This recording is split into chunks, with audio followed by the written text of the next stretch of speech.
À tous, merci beaucoup d'être venus. Est-ce que vous m'entendez là? C'est pour te remercier, Rabbi Daniel. Non, mais est-ce que vous m'entendez ou pas? Oui. Ok, très bien. Alors, d'abord, honnêtement, c'est pas moi qu'il faut remercier. Il faut vraiment remercier Madame Piton, Claude Piton, qu'on remercie. Elle et sa sœur, Daniel, et toute sa famille, son mari, toute sa famille.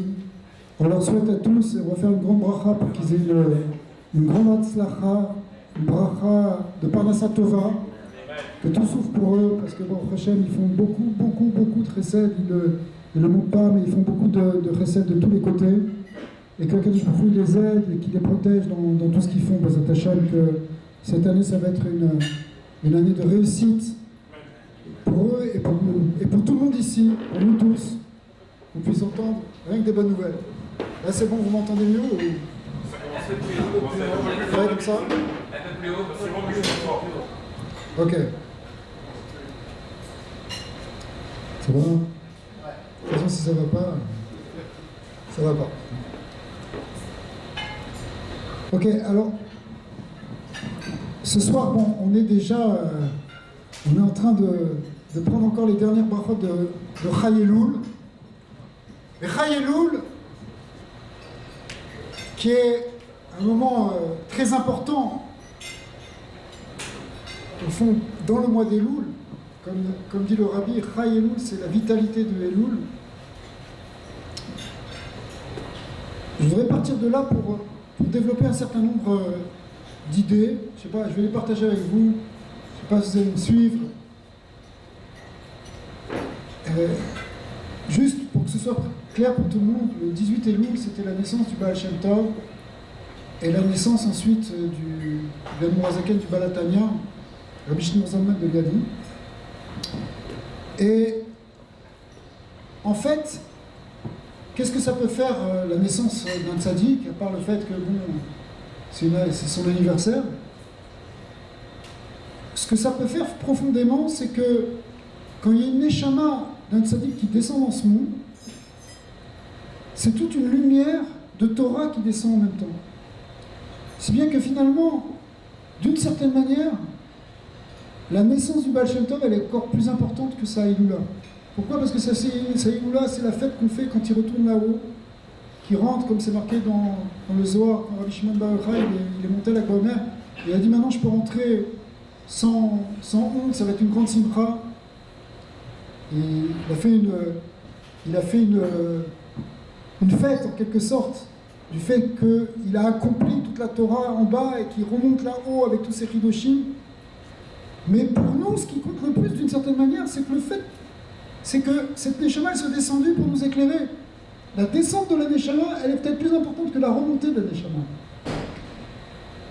Si bien que si on parle de la naissance du Baal Shem Tov, en fait on parle du début, du dévoilement de la Chassidoute. Et la Chassidoute, c'est pas n'importe quoi, c'est pas simplement un courant, c'est pas simplement une philosophie, c'est en fait le prolongement du dévoilement de la Pnimiut Torah qui a commencé déjà depuis Rabbi Shimon Bar Yochai avec le Harizal, et qui se dévoile cette fois-ci d'une manière complète pour que tout le monde puisse la comprendre. À l'époque de Rabbi Shimon Bar Yochai, c'était déjà le premier qui parlait de Kabbalah. Avant lui, tous les autres Tanaïm étaient tous sans exception des grands Mekoubalim. Tout ce que vous voyez dans la Mishnah, chaque Mishnah qui est dite, c'est un psak de halacha, qu'un Tana dit, mais en fait il le dit parce qu'il a une compréhension pnimite telle que ça marche dans la Merkava, telle que ça marche dans la Pnimut Torah. Tous, il a le Shammai, tous. Sauf que Rabbi Shimon Bar Yochai a reçu le Réchout pour la première fois de parler du Lachon Kabbalah. Après ça, ça continue avec le Harizal, et après ça continue dans la Chassidoute, dans un langage qui est beaucoup plus compréhensible que le langage du Harizal. Le langage du Harizal est totalement ésotérique, totalement, on pourrait dire, c'est que des rémazim, c'est complètement, c'est codé en quelque sorte. Mais avec la Chassidoute, Baal Shem Tov, il amène ça à chacun de nous, et ça a commencé à partir de lui, et ça continue jusqu'à maintenant. En fait, quand on dit que ça continue jusqu'à maintenant, ça va continuer même encore plus et plus. Alors, Ça, c'est la synagogue du Baal Shem Tov, pour ceux qui sont allés là-bas à Mizhibouz.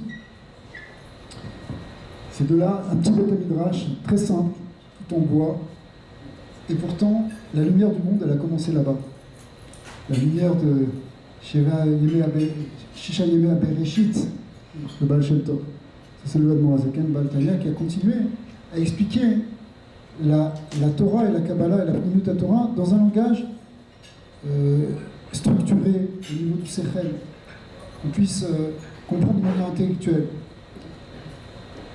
Alors en fait, tout ça, c'est une introduction pour expliquer un point très important. Le point très important, c'est que c'est pas simplement que ça nous fait plaisir d'étudier la profondeur de la Torah. Tout le monde ici, je sais que tout le monde a une connexion ici avec la Chassidut, avec la Pnimut. Certains sont très attachés à Rabbi Nachman, d'autres à... Peu importe, tout le monde aime quelque chose qui touche, qui réveille, qui nous chauffe, qui est doux comme du miel. Mais en fait, ça va plus loin que simplement notre propre, on pourrait dire comme on dit chez les Ashkénazes, notre propre kiff. Ça va plus loin que ça. Parce que Rabbi Shimon Bar Yochai a expliqué, et ensuite le Baal Shem Tov l'a repris, c'est que la Géoula dépend de ça. C'est quoi la Géoula? C'est arriver à un autre monde, une autre forme d'humanité, une autre approche du réel, une autre structure, d'autres structures dans le monde des hommes. On veut que les choses changent. On comprend bien. On va parler de l'actualité un petit peu. On voit ce qui se passe en Israël aujourd'hui. Il y a un malaise. C'est certain qu'il y a un malaise avec des élections. On n'arrive pas à trouver un Premier ministre. C'est la deuxième fois qu'on fait ça. C'est quelque chose qui a l'air complètement absurde. Et ça nous donne une pilule amère. Cette pilule amère, si je demande à tout le monde ici, il ressent comme un arrière-goût de galoute. On veut sortir de ce système. On veut plus. Il y a quelque chose qui ne va pas. Il y a une tension qui est là. On voit dans le monde. On a l'impression qu'on est tout le temps sur le fil du rasoir, qu'une guerre a éclaté, etc. Il y a quelque chose qui est... On veut passer à autre chose. Et ce qu'a dit Rabbi Shimon Bar Yochai, ce qu'a dit le Baal Shem Tov, ce qu'a dit le Mashiach au Baal Shem Tov, ceux qui connaissent, c'est que ça dépend de ce dévoilement, de la compréhension. Il faut que les hommes, ils changent. Et pour qu'ils changent, il faut qu'ils comprennent plus et mieux et profondément. C'est parce qu'on est dans une forme d'ignorance qu'on est en galoute. Alors, comme ça a été expliqué, Rabbi Lubavitch l'a expliqué plusieurs fois, au nom de son beau-père, qu'on est dans une phase de transition, qu'on est passé d'une génération qui avait un pied dans le galoute et qui a déjà un pied dans la Géoula, et que dans cette phase de transition, alors évidemment, on est dans un clair-obscur, il y a une partie obscure et une partie plus lumineuse, ça dépend de quel côté on regarde, mais on est dans ce passage, dans ce changement, et plus on va, normalement, plus on va aller vers la lumière. Et même si, des moments où on a l'impression que tout est sombre et tout, on a l'impression que c'est du Esterpani, mais en vérité, on va de plus en plus vers la lumière. Alors, ce soir, je voudrais essayer d'expliquer, à partir de certains concepts de Kabbalah, qu'on va essayer de ramener dans des choses simples, à notre niveau, qui permettent de comprendre peut-être ce qui se passe et quels sont les enjeux que nous avons aujourd'hui. Alors, en vérité, la Kabbalah, c'est pas quelque chose pour simplement faire des schémas ou pour parler de choses très ésotériques que personne ne comprend. La finalité, c'est que ça descende, cette sagesse-là, elle descend jusqu'à un point pour nous éclairer et pour nous donner les clés pour justement sortir de cet exil. Et pour comprendre véritablement vers quelle direction on doit aller, ceci à un niveau individuel comme à un niveau collectif. C'est vraiment quelque chose, cette sagesse, elle est nécessaire pour le monde. Et le Ham Israël, il a besoin de ça. Et Baruch Hashem, il y a de plus en plus de gens qui étudient Pnimut Torah et Israël qui sortent, comme a expliqué le Rav Morgenstern depuis l'année Tafshin Samer, c'est-à-dire l'an 2000. Il y a eu une ouverture, il explique ça d'après des choses très profondes des secrets de Kabbalah, mais parce que le temps aussi s'explique d'après la Kabbalah. Et effectivement, depuis ce temps-là, c'est-à-dire depuis presque une vingtaine d'années, il y a eu une explosion à la fois de nombre de gens qui étudient, des spharim qui sortent, des collines qui se montent, etc. C'est parce qu'il doit y avoir cette propagation de la Tnimut Torah, comme ça a été d'ailleurs dit au Baal Shem Tov. Alors ici, sur ce dessin, je suis sûr que vous avez déjà vu plus ou moins cette représentation qui représente ce qu'on appelle les 10 sphirotes, qui sont les forces divines. Et on ne va pas expliquer tout ça ce soir, maintenant, ce serait un peu compliqué. Mais il y a en tout 10 sphirotes, bon, vous allez voir 11 ronds, là, etc. Mais en fait, ça fait 10 sphirotes. Et ces 10 séphirotes, elles représentent, ça n'a rien à voir avec ce que vous voyez sur le dessin, ça représente les forces d'Hachem. On parle par exemple du Chesed, on parle de la Gvura, qui sont les forces divines par lesquelles Dieu crée le monde et dirige le monde. Ce soir, je voudrais parler un petit peu d'un enjeu qui est fondamental dans la réparation du monde. En fait, cet enjeu, il concerne les deux dernières séphirotes, Yesod et Malchut. Ou plus exactement, le lien qui sépare Yesod de Malchut. Alors, tout ça, ce sont des noms très ésotériques. Yesod, c'est en fait la sphira qui va inclure tous les influx qui sont venus d'en haut et qui va finalement les derniers à la dernière sphira avec la Malchut. Malchut qui veut dire royauté. La royauté, ça veut dire en fait le monde d'en bas. Est-ce que vous m'entendez bien ou pas? Ça va, c'est correct? Comme ça, c'est correct? Alors, c'est le monde d'en bas, c'est le monde des hommes, c'est le monde de la création, qui doit recevoir tous les influx divins qui descendent depuis le haut, pour finalement éclairer cette Malchut, qui va être la royauté divine, le lieu dans lequel le Kavod Hashem se révèle, la gloire de Dieu se révèle, la Shekhina est présente, et comme on le sait de Chazal, des Chachamim qui nous ont expliqué, que la finalité de toute la création, c'est que effectivement tous ces influx descendent là, et que la royauté divine, la présence divine se révèle jusque dans le monde d'en bas, dans le monde de Asiya, dans le monde physique, dans le monde des hommes, dans le monde concret. Et tant qu'on n'aura pas atteint ça, on a une forme de galoute. Faire l'histoire un peu courte, le Zohar nous explique en long et en large que le Yetzer Hara est venu sous forme de Nachash, le serpent primordial, et il a amené la faute, il a amené un kilkoul, une destruction, et que cette destruction, elle s'est jouée ici, dans ce lien entre ces deux séphirotes. Les autres séphirotes, elles ont été plus ou moins abîmées, mais elles étaient déjà réparées. Celles-là, elles avaient été abîmées plus tôt, elles avaient été réparées. Ce qu'on appelle le tikkun. Mais ce niveau-là, il a été endommagé par l'homme, et c'est à l'homme de le réparer.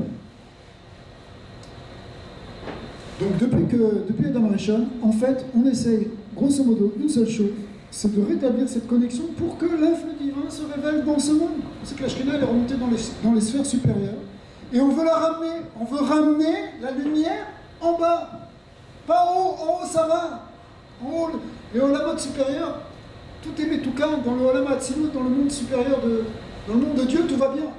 Le problème, c'est dans le monde d'en bas, et pour ça, on doit faire cette connexion. Ok, vous avez bien repéré ce schéma? Alors, le Yesod, en général, on le représente par la lettre Yud. C'est la première lettre du mot Yesod. Et la Malchut, par la lettre Mem. J'ai représenté ici par une lettre finale, parce que c'est la sphère finale, et on va essayer d'expliquer cette idée-là. Cette lettre Mem, que vous voyez, elle représente aussi une espèce de carré, on va voir ça un peu plus tard, mais elle est fermée, et c'est pas mauvais qu'elle soit fermée dans un premier temps, on va voir qu'elle peut s'ouvrir aussi. Elle est fermée parce que elle représente ce qu'on appelle un keli, le keli. En fait, dans les sphirotes, la Malchut, c'est elle le Kéli, le réceptacle des sphirotes supérieures. Donc le même va représenter ça, et vous savez que même en Gematria ça fait 40, et 40, on retrouve ça dans beaucoup de choses dans la Torah, les 40 jours où Moshe Rabbeinu est monté, mais aussi les 40 CA qui permettent de remplir le mikvé. Le mikvé est lui-même une forme de carré, rempli d'eau. C'est un kéli, enfin un kéli qui est dans la terre, parce qu'en fait la terre c'est elle-même le kéli, qui reçoit l'eau céleste. Dans le mikvé c'est de l'eau des Meg Geshamim, des eaux de pluie, qui descendent et qui sont recueillies dans ce mikvé. C'est-à-dire que le mikvé représente effectivement le lieu de récupération et de concentration de tous les influx supérieurs. Finalement, quand il y a le Yesod, qui est le Yud, et le Mem, qui est la Malchut, qui sont réunis, ça fait le Yam. Alors, il y a énormément de secrets là-dessus qui sont marqués dans les Tikkun Zohar sur le lien de Yam. On retrouve ça aussi dans Elohim. Le lien entre ces deux lettres, il est fondamental. Lorsqu'il y a une rupture entre le Yud et le Mem, alors la mer, elle se dessèche en quelque sorte. Elle ne reçoit pas les influx. C'est comme, par exemple, le lac de Kinneret, qui ne reçoit pas la pluie, alors il s'assèche. D'ailleurs, le lac de Kinneret, dans la Kabbalah, il représente la Malchut, justement, cette dernière séphira. Et toute l'idée, ça va être de retrouver, de faire cette connexion pour remplir le monde, que ce monde il soit rempli de connaissances comme les eaux remplissent la mer, nous dit Isaïe. D'accord ? Qu'on arrive à remplir le monde de ce Shefa. Pas simplement le Shefa Gashmi, mais aussi le Shefa de la connaissance d'Hachem, parce que c'est de ça dont on manque véritablement. Là, le lac de Tinneret, il est mamash, une douche extraordinaire. Hein. Tout à l'heure, on parlait en aparté il y a une très très grande doucha, c'est mamash. Vous savez que quand le Harizal, une fois, il a pris une barque avec Abraham Vital, il l'a amené dans un endroit précis, à la perpendiculaire de la vieille synagogue qui était dans le prolongement de la vieille synagogue de Tibériade. Quand il l'a amené au milieu du lac, il a pris un verre, il lui a fait boire, il lui a dit maintenant les eaux de la connaissance vont descendre en toi. Et c'est à ce moment-là qu'il a eu l'ouverture pour comprendre les secrets de la Kabbalah. Le Yam Kinneret, il est lui-même, il représente la Malchut, parce que vous savez qu'en Eretz Israël, il n'y a pas de séparation entre le spirituel et le matériel. Le matériel, il est lui-même l'expression, justement, de ces secrets, de cette profondeur de la Torah. C'est pas rien. Ça, c'est le Yam Shel Shlomo, ce qu'on appelle le Yam Shel Shlomo dans le premier Beth Amikdash. Shlomo HaMelech a rajouté par rapport au Mikdash, au Mishkan, pardon, excusez-moi, il a rajouté plusieurs ménorotes, il a rajouté des candélabres, mais il a rajouté aussi un grand bassin, en plus du Killor, vous voyez, il y a un grand bassin ici, mais dans lequel on remplissait d'autres bassins qui servaient aux ablutions, etc. Et qui était supporté, qui était en cuivre. Il y avait 12 taureaux de cuivre qui représentaient les 12 forces du clan Israël, les 12 tribus d'Israël, les 12 signes du zodiaque, des choses très profondes, et qui étaient remplis d'eau. Et ce Yam Shlomo, il représente cette malchut. C'est le Kili. Vous voyez, j'aurais pu mettre d'autres photos, j'aurais pu mettre un kos de Kiddush. Quand vous remplissez votre kos de Kiddush, ce kos de Kiddush, lui-même, il représente dans la symbolique cette malchut qui se remplit du Shefa divin. D'accord ? Alors, maintenant, on va revenir à l'essentiel, en quelque sorte, de tout ça. Ce même, on a dit, c'est comme un carré. Voilà. Le carré, c'est quelque chose, c'est une figure fermée qui représente en quelque sorte la terre. Arba kanfot haaretz. Bien que les Chachamim savent depuis toujours que la terre est un igoul, que c'est une sphère, mais malgré tout, on parle d'Arba kanfot haaretz. La malchut, le monde d'en bas, est représenté par ce carré. Voilà, ça peut être aussi un kéli. C'est intéressant parce que ce kéli, on y reviendra peut-être un peu après. Il y a une idée après vous savez, ça c'est une amphore. Alors, à l'époque, on peut faire de l'histoire maintenant, mais on en parle dans la Mishnah, dans Shabbat, dans la fin de la Mishnah Shabbat, de la Gemara.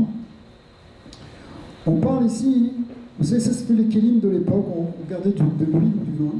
Il y avait une spécificité que, en haut sur le bouchon, on mettait aussi de l'argile, c'était soudé avec de l'argile. C'était fermé avec de l'argile. Pourquoi je vous raconte tout ça? Parce que le 39e travail de Shabbat, il consiste à casser cette ouverture. On brise ce seau en argile qui est là-haut, et lorsqu'on le brise, eh bien, les Rachamim nous disent c'est une mélacha parce que c'est ça qui finit le kéli. Ce qu'on appelle, pour ceux qui connaissent les détails, ça s'appelle maké bepatish. On donne un petit coup de marteau pour finir le kéli. C'est-à-dire qu'en cassant l'ouverture, ce kéli devient effectif. Avant, tant qu'il est fermé, tant qu'il est soudé, il ne s'appelle pas un kéli. Pourquoi il ne s'appelle pas un kéli? Parce que un kéli, c'est quelque chose qu'on peut remplir et qu'on peut verser, qu'on peut vider. Et tant qu'il est fermé, c'est un emballage. C'est les secrets de la Mishnah. Tous les secrets de la Kabbalah, ils sont dans la Mishnah, ils sont dans la Gemara. C'est des secrets très très importants. C'est même un des plus grands secrets de la Kabbalah ici, mais ça prendrait beaucoup de temps pour l'expliquer. Mais cette idée ici d'ouvrir le kéli, eh bien, c'est quelque chose dont on va avoir besoin, dont on va avoir réellement besoin au moment du Mashiach. Au moment du Mashiach, il faut que le kéli, qui est cette malchoute, elle puisse faire circuler les influx divins. Que la bracha divine, elle descende, qu'on la fasse remonter, et qu'il y ait une relation avec Hachem, comme pendant Elul. Ani les Dodiv et Doli, ça va dans un sens, ça va dans l'autre. Ratso Veshov, pour ceux qui connaissent, que ça monte et que ça descend. Mais pour ça, il faut arriver à d'abord remplir ce kéli, cet amphore a été rempli, et à un moment, on va l'ouvrir. Alors pour l'ouvrir, symboliquement, dans les vieux sphériques de Kabbalah, on dit que ce carré, il va s'ouvrir en deux. Il va s'ouvrir comme ça. Il va s'ouvrir en deux. Vous voyez, il est là. Et puis, il y a une fente qui se fait au milieu. Et ce schéma représente l'ouverture du kéli qui maintenant s'ouvre. Vous voyez, hein, ici, Rami nous dit ça ressemble à des lettres. Autant ça ressemblait au même sophite, au même final. Lorsqu'il s'ouvre, on voit apparaître un dalet, un vav, et à nouveau un dalet. Et le même sophite, il se transforme en dalet, vav, dalet. Et je te vois là-bas arriver au fond, ça fait penser à quelque chose, ça, dalet, vav, dalet? Ça fait penser à ton nom, David. David, c'est l'union du Melech HaMashiach. David, Melech HaMashiach, d'accord. C'est aussi ce qu'on retrouve d'ailleurs dans Dodi, ça s'écrit la même chose avec un You. Mais l'idée, en réalité, c'est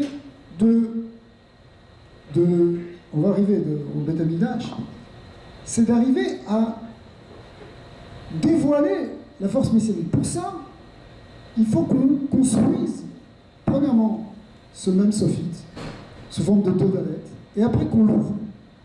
En fait, ce que nous disent les Tikkuné Hazor, c'est que pendant tout le temps du Galout, c'est une préparation. On prépare ce même. Les influx, ils circulent, mais à un niveau inférieur. C'est pas encore, on est dans un circuit encore un peu de secours. Vous savez, c'est comme quand vous avez un appareil électrique, et puis dans l'appareil électrique, vous mettez une petite pile au cas où tout d'un coup l'électricité est coupée. Actuellement, pendant tout le temps du Galout, tant qu'on n'a pas le Beth Amikdash, les influx, ils passent pas par un circuit normal, ils passent par un circuit secondaire, un circuit B. On dit ça passe par même l'autre côté. Alors que quand il y a le Beth Amikdash, en fait, il y a une lumière qui descend d'en haut, qui est redistribuée, et les bénis Israël qui amènent des corbanotes pour tout le monde d'ailleurs, mais aussi pour toute l'humanité, et qui font cette circulation de l'énergie. Il faut que l'énergie elle circule dans tout. Est-ce que vous avez déjà vu n'importe quel appareil électrique qui fonctionne s'il n'y a pas une circulation d'énergie? Ça ne fonctionne pas. Pour ça, il finalement, on va reconstruire cette chose-là. Alors, avant d'arriver à ça, je voudrais expliquer que, ici, dans cette formule de David, dans cette formule qu'on voit ici, en réalité, ces deux choses-là, ces deux dalets, et ce vav au milieu, ils représentent aussi, d'une certaine manière, le monde d'en haut et le monde d'en bas qui réunit. Autant on a montré ça comme une séparation, autant on peut montrer ça comme une union. Comme on a dit dès le départ, il faut qu'on réunisse les sphirotes supérieures avec la malchoute, avec la sphère inférieure. Donc dans ce symbole ici, il y a aussi cette idée de réunir la droite et la gauche, le haut et le bas. Quand je dis la droite et la gauche, je sens que ça résonne un peu politiquement, mais dans la Kabbalah on en parle aussi comme le chesed et la gvura. Le chesed étant justement dans son essence la notion spirituelle. Et la gvura étant au contraire la contraction qui permet le monde matériel. Mais l'ère messianique, le Mashiach, ce qu'on veut, c'est qu'il y ait une réunion entre ces deux choses-là. Il ne faut pas qu'il y ait la Neshama d'un côté seulement et le gouffre de l'autre. Ça, vous savez ce que c'est quand la Neshama d'un côté est d'un côté et le gouffre est de l'autre, le corps est de l'autre? C'est quoi? Ça s'appelle comment dans la Torah? Ça s'appelle la mort. La mort, c'est la séparation entre la Neshama et le corps. C'est ce qu'a fait justement Adam Arishon quand il a mangé le Etzadat Tovara, il a séparé. Ça s'appelle Alma, ça s'appelle Ilana des mavets, des motards. Il a séparé entre l'âme et le corps. Depuis, on a cette problématique. On a cette problématique en fait fondamentale. Toute la problématique de l'exil, elle relève de cette séparation, de cette coupure qu'il peut y avoir entre la Neshama et le corps. David, Améler, lui, il réunit en lui-même à la fois le côté matériel, c'est un roi, donc il a un côté matériel, et il a aussi un côté spirituel, c'est un Melech Chassid. Il s'attache à la Torah, il écrit les Teilim, il était Mégalé Maserta, il enseignait la Torah, Ve Alachak et David. C'était un grand Talmid Chacham, un grand tzaddik. Il l'a réuni dans les deux. Notre enjeu à nous, c'est d'arriver à unifier les deux. Aujourd'hui, on pourrait dire que, pour revenir à l'actualité, parce que pourquoi pas revenir à l'actualité? Il y a eu, il y a 4-5 mois, il y a eu des élections, on n'a pas réussi à former un gouvernement. Je parle en Israël. Aujourd'hui, maintenant, il y a des élections qui nous disent la même chose. Ils nous disent comment on va s'unir, comment ça va faire. On ne sait pas. Il faut passer à autre chose, il y a quelque chose qui ne va pas. Et ce qui est intéressant, c'est que, au-delà de la séparation droite-gauche, qu'est-ce qu'expriment ces élections? C'est une séparation entre le monde spirituel, le monde religieux, le monde attaché encore à la Torah, et le monde qui ne l'est pas. La preuve, c'est que ce qui détermine, c'est que c'est des gens qui disent « nous, on ne veut pas s'attacher avec les religieux » ou inversement. Alors, c'est évidemment, quand je dis que c'est intéressant, c'est en fait dramatique. C'est évident que c'est ça notre problématique. Mais ce qu'on vit dans le cas d'Israël, ce qu'on vit en particulier en Eretz Israël, c'est l'expression d'un problème métaphysique extraordinaire et qui touche l'humanité. Aujourd'hui, vous avez soit des civilisations qui veulent simplement gérer les choses du point de vue matériel, du point de vue scientifique, et avec une recherche simplement du monde matériel, ou bien des gens qui sont très spirituels, mais qui n'arrivent pas à connecter d'une manière adéquate avec le monde matériel. C'est-à-dire que le monde matériel, il est dirigé d'une manière complètement aberrante par des gens qui sont des extrémistes. Or, l'enjeu du clan d'Israël, l'enjeu du peuple d'Israël, et c'est un enjeu pour toute l'humanité, c'est pour ça que le tikkun vient d'Israël, eh bien, cet enjeu, il vient, qu'on doit relever, c'est d'unifier le spirituel avec le matériel, d'unifier l'éternel avec le temporel. Le temporel, c'est le monde de l'action, c'est le monde de l'économie, c'est le monde de la politique, c'est pas la politique au sens négatif du terme, parce que la politique politicienne, c'est vraiment une horreur, on voit, C'est une aberration qui empoisonne la vie, c'est un chacun total, des gens qui s'associent, qui s'unifient simplement parce qu'ils ont des intérêts personnels. C'est pas ça qu'on veut. La géopolitique, c'est ce qui, normalement, étymologiquement, c'est ce qui doit régir la cité, la vie commune des gens. Ça oui, mais ça c'est la fonction du Meller, c'est la fonction du roi, c'est la fonction du monde d'en bas en quelque sorte. Mais à condition que ce soit attaché au spirituel et avec le bon lien, pas avec un lien fascisant comme on voit dans les pays, en Iran ou ailleurs. Il faut qu'il y ait le lien, mais qu'il se fasse avec une vraie harmonie, comme David. David, c'était le prototype du Mashiach.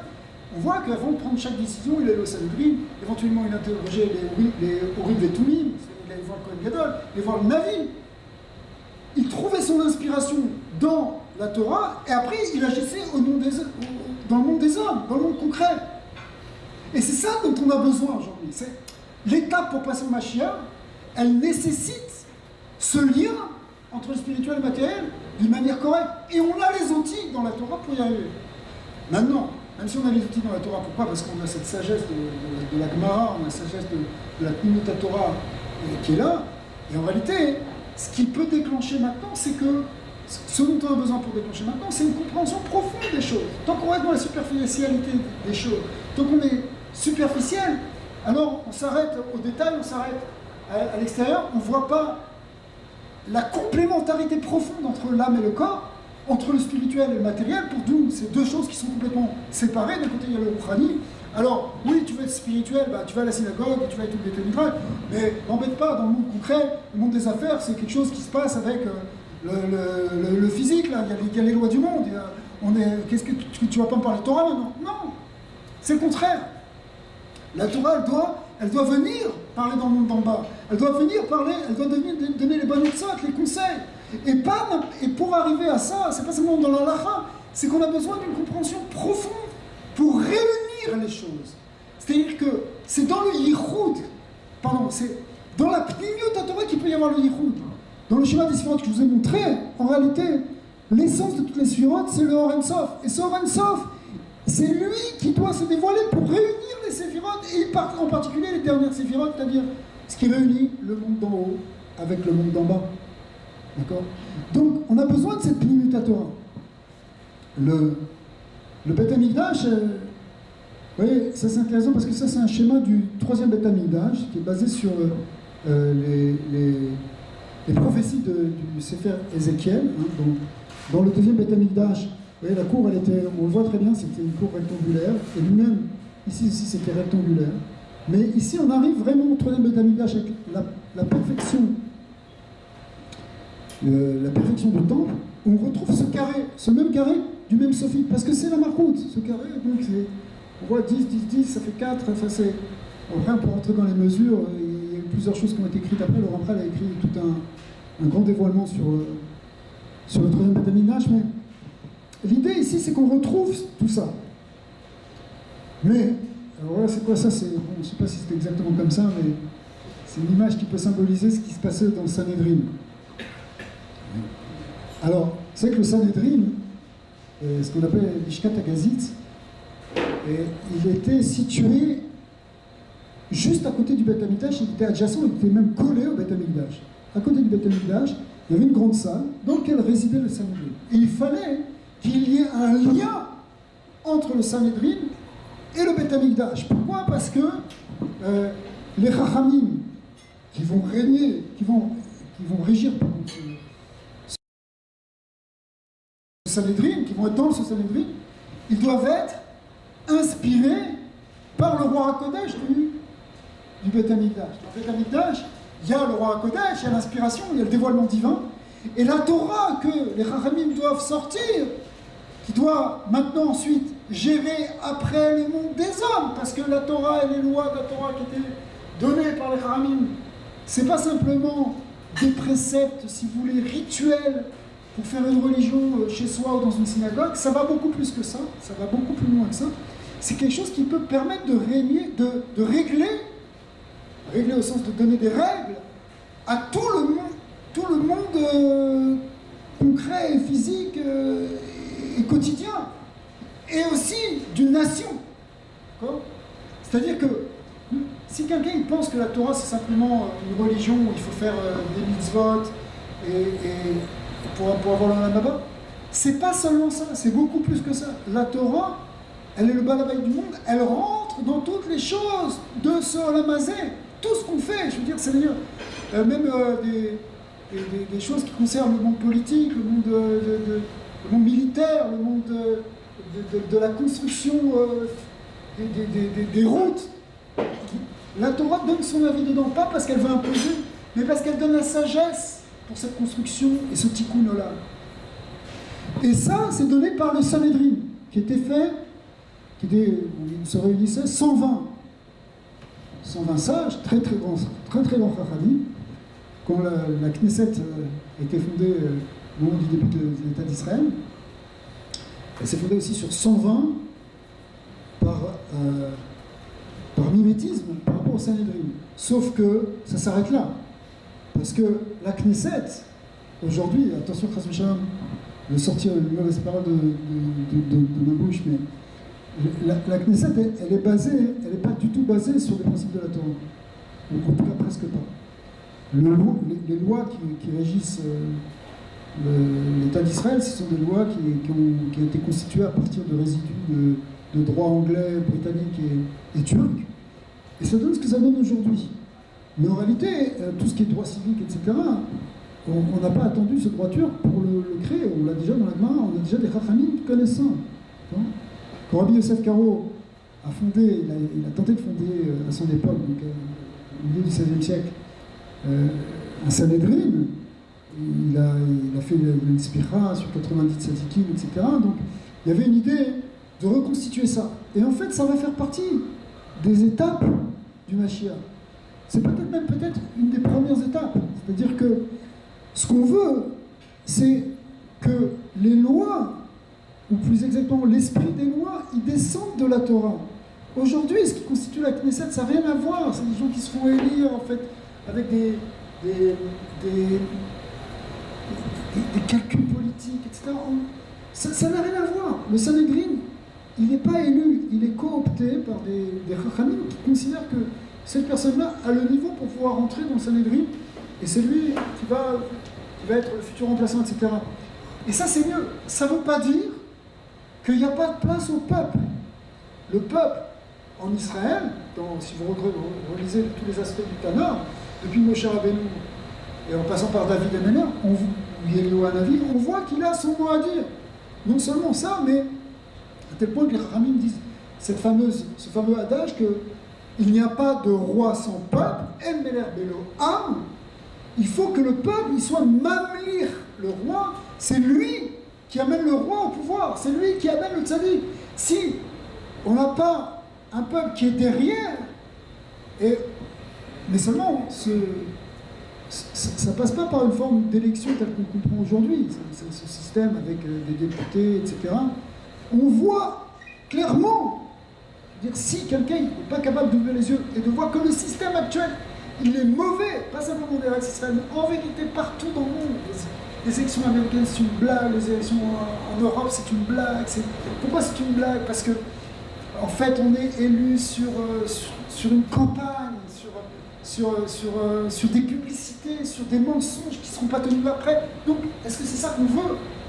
C'est pas ça qu'on veut. Il faut qu'il y ait une voix qui s'exprime par le peuple, et peut-être qu'aujourd'hui on a des outils pour le faire aussi. Il y a sûrement des idées à prendre dans tous les médias, etc., les médias sociaux pour que le peuple puisse s'exprimer, mais pas de cette manière tronquée et fausse telle qu'il est aujourd'hui.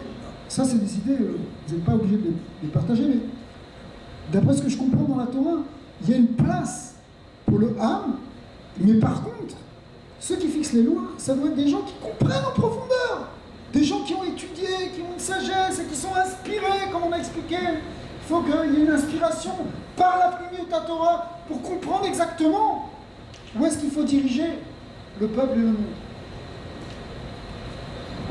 Ça, c'est une synagogue qui a été ouverte juste à côté du Kotel, dans les souterrains du Kotel. Elle est mamache en face du Kodesh HaKodashim. Derrière tout ça, d'après certains, il y a le Kodesh HaKodashim qui est là, ça expliqué comme ça. Et elle a été faite avec 72, je crois, sièges, exprès pour accueillir probablement le nouveau Sanhedrin. Donc, et ça, il y a des gens qui pensent sérieusement qu'on ne parle pas d'une chose qui est de l'ordre de l'utopie, mais on parle de quelque chose qui est concret.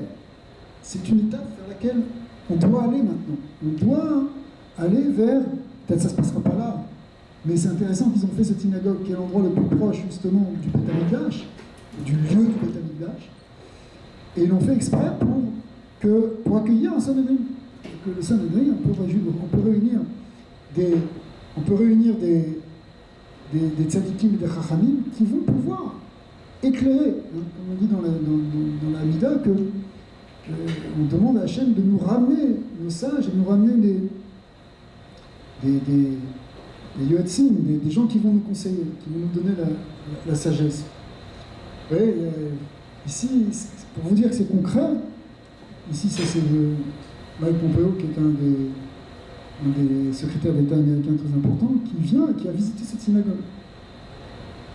Bon, je n'ai pas besoin de commentaires, tout le monde a compris que ça aussi c'est quelque chose qui est très important. Ça veut dire, il y a une idée qu'on est dans une période, je ne sais pas si ça va s'accomplir maintenant exactement comme ça, mais on est dans une période où les choses changent, où des choses qui étaient de l'ordre justement du spirituel, elles descendent dans la sphère du politique, elles peuvent descendre dans la sphère du politique, elles peuvent descendre dans la sphère du concret. Hein. Ils ont montré là les plans du 3e Beth Amikdash à Trump, ils l'ont montré. Pourquoi? Parce que c'est quelque chose qui, pour nous, on doit en prendre conscience. Et là, qu'est-ce qu'on va faire? On va dire, on va rester encore, on est là, donc c'est encore des élections, et qu'est-ce qui va se passer? Mais il y a une tension. Je suis certain que tout le monde le ressent, que, vous savez, c'est pas que le peuple d'Israël, c'est l'humanité entière, elle sent qu'on est à l'aube, on est à la porte de quelque chose de grand qui va se passer, qui est en train de se passer, qui est en train de se réaliser. Alors, nous, notre travail à nous, c'est d'arriver à... C'est pour ça que... Pourquoi j'ai choisi l'occasion de Chayeloul pour vous parler de ça, c'est que la première de la Torah, la profondeur de la Torah, elle est nécessaire pour revivifier l'âme d'Israël. L'âme d'Israël et le corps d'Israël. Les Tal Orot, la rosée de lumière qui doit descendre au moment de Triatamétim, c'est pas simplement une image, c'est une idée que, justement, il y a une connaissance qui descend, qui se propage et qui fait que, tout d'un coup, les hommes ouvrent les yeux et disent, mais ça y est, combien de temps on va rester dans ça? Combien de temps on va rester dans... C'est comme quelqu'un qui avance dans un labyrinthe et qui se tape la tête contre le mur, et il se tape, et il se tape, et il se tape, et à un moment, il dit, ça y est, il commence à comprendre et à voir ce qui... La sortie du galout, elle passe par la connaissance. Alors, Bezat Hashem, on est le scout de voir très prochainement Mashiach avec nous à notre tête, et qu'il y ait une ouverture. Voilà, si je parle du Sanhedrin, parce que, Bémet, il faut qu'on parle de la Géoula, il faut qu'on pense que c'est possible, il faut qu'on sorte simplement des limites dans lesquelles on arrête. Même si on a l'impression que nous, on n'a pas de pouvoir, parce qu'on n'est pas évidemment des gens qui dirigent, mais il faut propager la connaissance. Quand on propage la connaissance de la vérité, au bout d'un moment, ça ouvre les yeux et ça permet de comprendre qu'est-ce qui est bien pour nous, qu'est-ce qui est bien pour tout le monde en vérité. Alors, Hachem, on va voir Mashiach et le Régoula Shlema, et il faut saisir les portes. Aujourd'hui, on est dans une période qui est propice. Comme on a dit plusieurs fois, Donald Trump Gematria Mashiach Ben David, c'est pas un hasard, ça veut dire qu'il est Mashiach. Ça veut dire que c'est un siman d'en haut qu'on peut ouvrir les portes aujourd'hui, qu'on peut saisir les choses. Et peut-être Hachem, ce qu'on a parlé, bon, ce soir j'ai parlé beaucoup au niveau collectif, parce qu'on vit aussi une dimension du âme, pas simplement une dimension individuelle. Évidemment, tout ce qu'on dit, ça doit se comprendre aussi à un niveau personnel. Nous aussi, on doit avancer, progresser progresser dans notre vécu, de progresser dans nos bidot, et de progresser aussi dans notre capacité d'amener cette connaissance-là justement dans le monde physique et dans le monde matériel pour amener la Géoula Shlema, Bezat Hashem. Amen.